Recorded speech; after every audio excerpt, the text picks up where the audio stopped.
Hi guys, Beth here, and today I'm bringing you guys another top 10 on this channel. Today's top 10, if you read the title, is top 10 platforming games for the Nintendo Switch.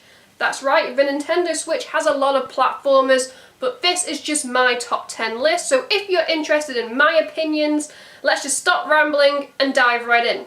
As a child, I was taught to think before you speak because your words have consequences. Well, in Typoman you play a character made of letters battling an evil world by using one skill: the ability to craft words that have an effect on the world and how you experience the game. This might sound a little boring to some, but just be careful because just like in real life, your in-game words also have consequences. Bet that changed your mind. In order to complete the puzzles, you literally have to read the environment. It just takes a few turns to get used to, which adds a challenge and a small learning curve.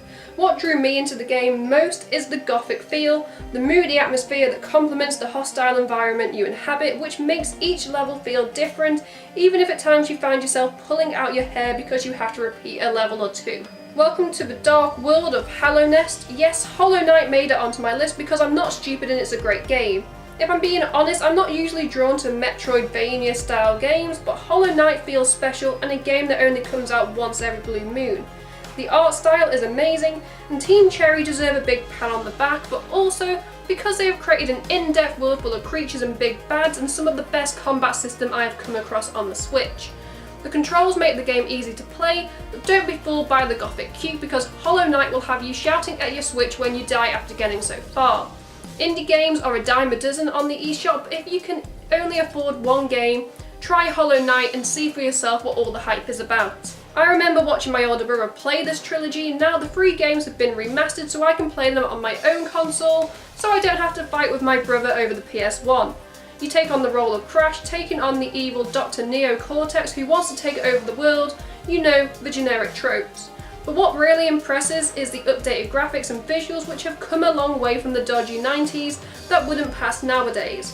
Crash never looked so good, both docked and undocked, and the fast-paced gameplay is just as challenging and frustrating as it was all those years ago. Plus, it's kind of awesome to play as Coco, because being the sister myself, I would have liked a bit more screen time as well. You'll like this game if you're an old school fan, or a new fan for the franchise. There really isn't much more I can add to this already phenomenal Nintendo game that you don't already know or are thinking, but I had to put this on the list because since its release it's been really fun and addictive that had me wandering around for hours trying to find all the hidden moons because nothing beats an 100% score. The worlds are well designed with NPCs you fall in love with, along with challenging missions and boss fights which have you clamouring to keep all your hearts. Nintendo know how to make games which appeal not just to kids but also to adults. So if you want to understand all the hype, then go out and grab a copy. Plus, who can resist customizing Mario's wardrobe and talking cap? Yes, I said it, a talking cap sidekick. Defy gravity, and no, I'm not talking about the hit musical. I'm talking about Owlboy, where you quite literally fly everywhere, and you can even pick up your friends and bring them with you to discover a world in the clouds. Mixing story, not just with platforming, but also adventure, Owlboy to me pushes boundaries of what a great game can be. Paired with amazing pixel art, you can easily get enthralled by Otis and the world he inhabits.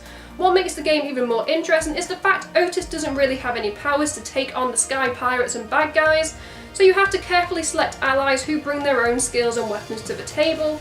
So if you fail one boss fight, chase or dungeon, you'll have to keep playing to win, which slowly made my blood boil, but I was satisfied once I learnt the tricks to beat bosses and puzzles thrown my way. If you like games with hefty lore built in, then the Mooseman could interest you. You play a wandering shaman, the Mooseman, who can see the ethereal plane and what dwells inside, which can both help or hinder your journey, adding a decision element based solely on what the player thinks. Graphically, the game might come across as a limbo reject like many on this list, but that does not affect the gameplay. I found myself striving to stay alive so I could check out every nook and cranny, interested more in the story than in influence. If you like games where you have to collect artifacts or glyphs to complete a set, Mooseman has a lot of that, making you easily frustrated when you miss one and have to go back, adding a small replay value. feel like losing yourself for a couple of hours. Rayman was one of my favourite characters growing up, and now I can play it whenever I want. At first I was sceptical after the Wii U farce, but Legends has changed my mind and reignited my love for the realistic, hand-drawn and cartoon feel I felt with early games in the franchise, except with each passing game the standards only get higher.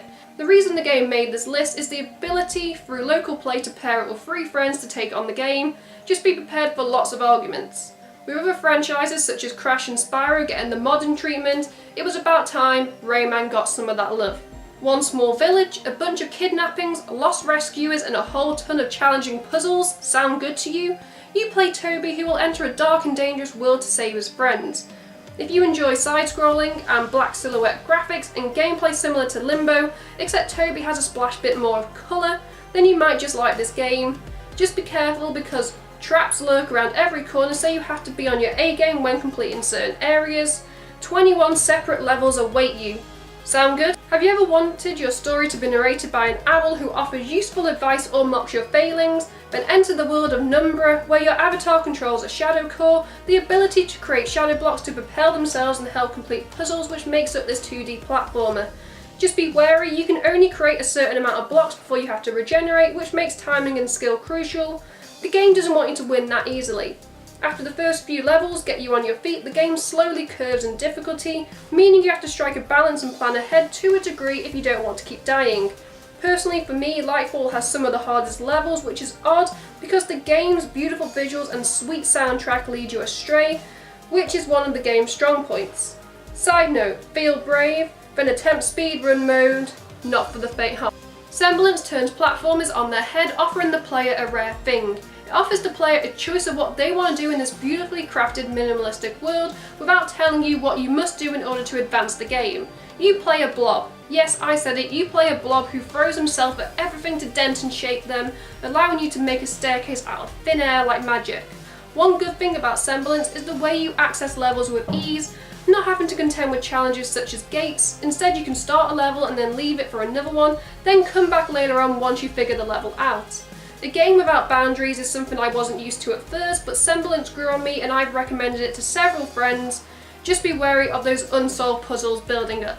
So there we have it, those were just my top 10 platforming games for the Nintendo Switch. In the comments below, I'd love to hear, your guys' favourite platformer games on this console. I'm always looking for new games to play, so, start a conversation. Until next time, I'm Beth, this is Pity Points, goodbye.